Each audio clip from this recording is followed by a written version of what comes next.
Okay, welcome everyone. This is Joel Friedlander from thebookdesigner.com, and today I'm really excited to have here with me George Gill.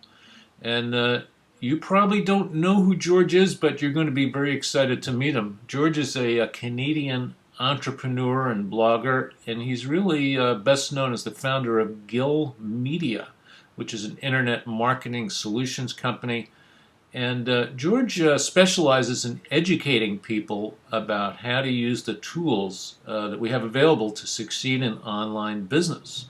Now, the reason George is here today is not because of Gill Media, it's because of another site that he has called webanalyticsmd.com. And this is what George's slogan is: don't do a thing online unless you're measuring it. Now, I think that's a pretty powerful statement because a lot of us are doing a lot of stuff online and we're not measuring anything. So, first of all, I want to say thanks very much, George, for taking time out of your busy day to sit in here and do this interview. And welcome. Well, thanks for having me, Joel. I'm excited. I'm excited to talk to you and your audience about something that we're pretty passionate about. And we're pretty true to that statement, that mantra of don't do a thing online unless you're measuring it. Well, that's awesome, George. As when I started out as a blogger at the end of 2009, I was very confused about what exactly was going on. I was writing stuff that was very exciting. I was posting it. Sometimes people would even read it. It was like just amazing that actually happened. But as I've gone along as a blogger over the years, I've realized it's more and more important for me to actually understand, who's reading my blog, how many people, where they're coming from, and what that exactly means to me reaching the goals that I've set for myself with my blog. So, George, I just want to start out right at the very beginning so people understand totally exactly what we're talking about here. So, I'm going to ask you straight out, what is analytics? Why are we talking about this? Right, and it's a great question, and frankly, I think, Joel, if you were to ask most people what analytics are, they would say, well, it's measurement or reporting numbers of your traffic, of where your traffic's coming from, where it's going, what it's doing when it lands there, all of that stuff. That's really not my belief. I'm as much as I'm a techie and I love numbers and that kind of stuff. Analytics for me has nothing to do with numbers. Analytics is about doing less and getting more. It's really that simple. You see, if you look at analytics as numbers and charts and graphs, that'll be like going to the doctor and getting a needle. If you look at analytics as a way to do less of the stuff that you shouldn't be doing and more of what you should so that your results skyrocket, all of a sudden analytics becomes your morning dose of coffee. That whole idea, George, of doing less and getting more, that's pretty attractive because, the old saying about bloggers, a blogger is somebody who works 14 hours a day so they can make money while they sleep. Yeah. And that's not really so much fun. Okay, so analytics is not about numbers. That's pretty cool. Now, a lot of the people who are watching this video are authors who have a blog. That's Right. really the bottom line. And, what's really important for authors is to find readers and people who are passionate about what they're writing about and also will help them spread the word. So how does analytics, and I want to be specific here, we're talking specifically about a tool called Google Analytics. How does that help an author who wants to build a community? Why do they need to know this stuff? Yeah, and that's really, that's a lot of work. You're, on any given day, right? To build a community, because really you have two major factors. I mean, we could break it down even further than that, but Mhm. two major factors that are involved. One is going out and finding that audience and saying, "Hey, come here. Come on over. I got some great stuff that I want to share with you." And then the second component is when they actually land, keeping them there and engaging and getting their interest enough so that, hey, they're willing to come back, because it's hard enough work to get somebody to come. You certainly don't want to lose them after you've done all that hard work. You want to just kind of nurture them into a raving fan, essentially.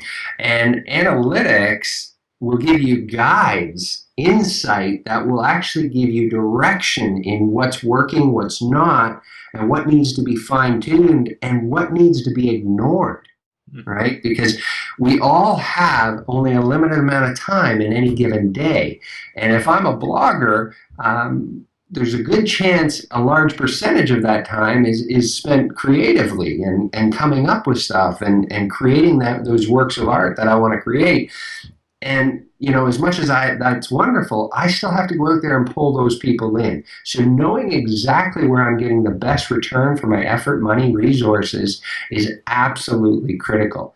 Once I get them, once they land, then you're into component 2, which is how do I keep them from running away? How do I keep them engaged? How do I intrigue them? What's most interesting to my audience? And what should I be giving more of? And just to add to that, because I think it's really important, content creation is a challenge for everybody on any given day. If we're writing about a variety of different topics under our main group, knowing which really resonating is critical. And it's just so easy when it's applied right, and it guides us. It just guides us. That's so true. It's fantastic. I mean, for instance, I'll tell you, from my early days as a blogger, I've been poking around in this Google Analytics thing, and it's really, really confusing. I have to admit it. I've studied blogging. I've studied internet marketing. I do a lot of this stuff. I branched out from being a blogger into being more of a marketer. And but the thing is that one of the first things that happened to me was I realized by looking at those figures in there, which I didn't really understand, but I realized that the most popular page on my blog was an article I wrote on copyright. Now, if you're in publishing, copyright is a kind of boring subject. It's very mundane. It's just, you got your copyright page, you put your stuff on there, and you forget about it. But I was blown away to find out that all of these people were hitting this one article I wrote. So, being the kind of person I am, I started writing a lot of more articles on copyright because I thought, wow, that's really what people want to know about. So that to me is the promise of understanding this stuff, like where people are coming from, where they're going, why they're doing that. But I have to admit, I've never really penetrated it farther than that because, it looks like if I wanted to drill into that, it would take me like hours and hours and hours. And I just don't have the time. I got too much to do. And I don't really understand all that stuff. I don't know the difference between the visitors and the unique visitors and the traffic sources and all this stuff. And it's obviously there's a gold mine of information, but how is an average kind of blogger supposed to get at that stuff? Because obviously you want the rewards that you're talking about. Right, yeah. And that's a great question because, analytics, if we go back to why people don't use analytics, it's that deer in the headlight look when you look at all that information. It's no time, quote unquote. We could talk about that one. It's not a numbers person. I don't like numbers, George, that kind of stuff. And all of that really comes down to I don't have a system to follow. I don't have a path. So when I log in, I kind of go, oh, as opposed to, okay, I know I have to go here, here, and here. And from this point, I know what I'm doing this week because I now know what happened last week. Done. Move forward. Watch the conversion as you make those adjustments. Rinse and repeat. Same thing. And if you continue that cycle, then not only are you going to get better results, you're going to start working a lot less because you know exactly where to focus on that particular topic. Every time I should add as a little subtitle, if you will, that every time I say that it's about working less and getting more, people, I don't want to misconstrue. I'm not lazy. I'm actually a workaholic. I just like working on stuff that's getting results, not spinning my wheels. So if we go back to your other point, the copywriting story, that's fantastic. And that's fantastic that you knew that. But let's say your goal, your end goal was to sell a book. Okay. Now we take that article, that very impactful article that's driving traffic, Yeah. and people are engaged with it. Now, what if we actually knew which source that drove that traffic resulted in a sale of a book? Uh-huh. Now it's not just about traffic volume, it's about traffic volume and quality. So now I can spend more time on that source, driving and writing more about that content, which is of interest, Yeah. matching the expectation. That's going to lead to my end goal of selling more books. So it's just a fast funnel. Yeah, that's I couldn't answer that question. I'll tell you that. The source of the traffic, no, and how to do that. But I can see that there's a picture emerging, and that is that there's traffic or people or readers, whatever you want to call it, that come from various different places, and they seem to come by just a bazillion different methods. How people arrive at my blog. So there's the people, and then there's the content I have. Now, some of the content is very attractive, some of it nobody cares about, and some of it actually has a financial impact. Like people will buy a book, or for instance, I have a little PDF I made of all those copyright articles. So I'd like to Right. sell that book. So that would be a positive outcome for me, help me Right. spread my brand. Look, I'm never going to get rich selling $10 PDFs, but I really want people to get the information, to profit from it, to do their copyright correctly, and also it helps me spread my brand and more people know about me as an authentic source of trustworthy information. So we've Right. got traffic, and then we've got the content, and then we've got a desired outcome we want to have. So what you're Right. saying is that somehow, if we understand the analytics behind this, that we can put these pieces together in a better way. Is that what you're telling me? That's correct. And from there you can make better decisions on how you manage your time, your day, your efforts, your resources, your expense in building this fan base. Because the other aspect of that is maybe this group that comes from this source doesn't buy the book. Uh-huh. They come back and they read constantly and they comment, which is a major challenge for bloggers. A major challenge is one-time shows and what we refer to as bounce rate. I'm out of here, Uh-huh. right? I've left, and maybe I come back, maybe I don't. So getting that fan base and that engagement and that grouping is maybe even equally, if not more important in the bigger picture. So once you've identified that, that tells you where you need to focus. But you'll be amazed at how many people and clients will sit down with that will analyze, a great traffic source because it's a volume. Uh-huh.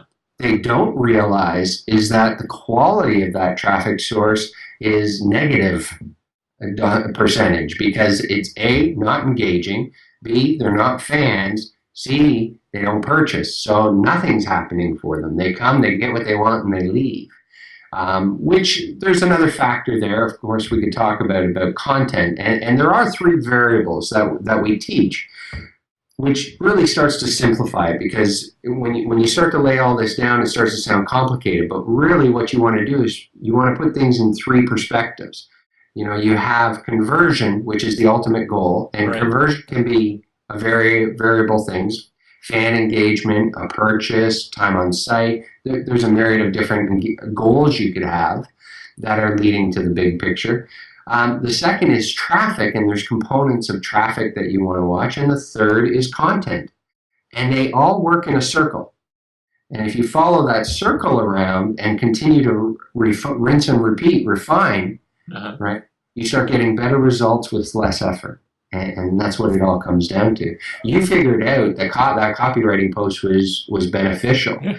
And that's fantastic because that alone has probably saved you a massive amount of time by writing additional information about it. So, Well, very I always see my mission as to kind of serve the authors who want to move into publishing. I mean, that's really why I do what I do, is to help those authors because it's a big leap to go from being an author to publishing your own book. Now, great. the thing about measuring really strikes home for me, George, and, you may not know this about me, but I spent a long time in the direct mail industry before the internet, before anybody knew the word internet. And of Yeah. course, in direct mail, it's all about response. Like what you're doing, whatever you're doing, can you, measure it accurately enough to improve your results, make tests, changes, experiments, and then keep measuring, measuring, measuring. And if you ever meet anybody who's in direct mail or direct selling, you're going to meet somebody who knows the importance of measuring stuff. But Right. my problem was when I moved to the internet. I mean, it was easier when we were sending out letters and getting responses or selling books or whatever it was. Online it's a lot harder. You don't really know. It's not so clear cut. So I was never able to actually use that propensity to measure and experiment as much as I had been in the direct mail business when I did that. Right, right. And you're absolutely right. I mean, going back to the direct mail, that was one of the huge advantages to direct mail, that power of being able to test and measure in micro measurement. The challenge, of course, it was time prohibitive. There was this time gap that you had to go through. One of the most amazing components of online and Google Analytics is being able to have instant virtually feedback, which is absolutely incredible. Really, as far as the complexity, it's more, just having a guide. And because we're wearing so many hats Mhm. as bloggers and designers and marketers and clean the office, right? Something's got to give. So by making baby steps and starting with one target, maybe two targets, Mhm. and measuring that sequence, knowing exactly what your outcome, the goal is, and what your metrics are going to be. What are going to be the determining metrics that this is a success, or this isn't as good as I wanted, or this was a failure and I got to completely redo. And just starting at that, you will immediately start to see results, whether they're good or bad. You see, it's not about being right all the time. It's about being wrong until you get it right, Mhm. right? And I know all about that method. Get it wrong till you get it right. Yeah. well, that's good that you know that. Most people don't know it, but they're a part of it. That's the problem with being an entrepreneur. That, a lot of people say, gee, I want to be an entrepreneur. But what people don't realize is that entrepreneurs know one thing, and they know how often they're going to fail. Mhm. Because, most initiatives do not succeed, at least initially. It's just the way of the world. So, I mean, an entrepreneur is somebody who's quite willing to fail in order to get to the point where they can succeed.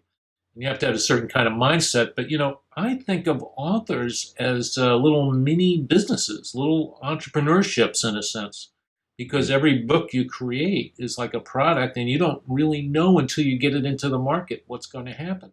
So each one is like a little exercise in entrepreneurship. Absolutely.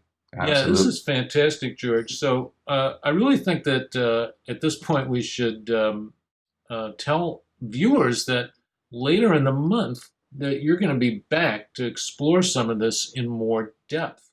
Obviously, this is a big subject. We can't really even get into how to do it or looking at software or anything like that in a short interview. So George and I are going to be putting our heads together to try and bring some of this information to people who are interested in a webinar format, which would be much better. And we'll be able to really dive into all the stuff that George is talking about, and particularly that part where you work less and you get more results. That's the one I want to hear about because We're gonna have a lot of fun, Joe. I'm staying up late typing away here. I got too much stuff on my plate, so that is really going to be great, and I will be announcing that on my blog. You'll see a message about that, about getting into the webinar, and that will be free. So I really appreciate George coming in today and talking a little bit about this. Now, before we go, do you have any tips you can leave us today, George, about stuff that people are already doing, or how they just something that they might be able to do that would get them a better result, for the typical author blogger who's out there slaving away, trying to find readers, trying to get people on their blog and get comments and sell books and stuff like that? Anything you can throw us. Yeah, absolutely. I'll actually I'll give you one that I really helped a particular blogger that we worked with fairly recently, and they were having trouble. They were making a lot of changes to their site. They were having trouble figuring out what was working, what wasn't. And they were actually looking at their analytics and trying to figure things out. And as most people do when they first look at analytics, they had that deer in the headlight look, and they were just kind of all over the place. And they were making changes that they thought were right, but they were actually hurting themselves on an ongoing basis. And one of the reasons why, when they called us in to take a look at their analytics and examine it, was there's a big difference in expectation of a blog and a website. Mm-hmm. So if you're an author and you have a blog component and you have a website component where you're either trying to get signups to a newsletter or sell a book or maybe talk about your profile or your story or what have you, that is separate from your blog posts. Mm-hmm. And a real key strategy for analysis is you can create multiple profiles in Google Analytics. Mm-hmm. So you have your overlaying profile. So that's all the data. Yeah. And then you create a profile under that for just your blog. Uh-huh. And then you create a profile for just your site pages. Mm. By doing just that, you segment the data. And now you can look at your blog and your site as two completely different entities, although they're in the same realm, they're in the same platform. Changes and decisions that you make on your site are going to be completely different, other than branding, color, that kind of thing. Yeah. And they would be on your blog. And just by doing that, that particular blogger was able to increase his opt-in based on the changes on his site pages by over 300% in 30 days. And that was pretty fantastic. But you see, if you're looking at the data and it's the wrong data, you can hurt yourself just as quickly as you can help yourself.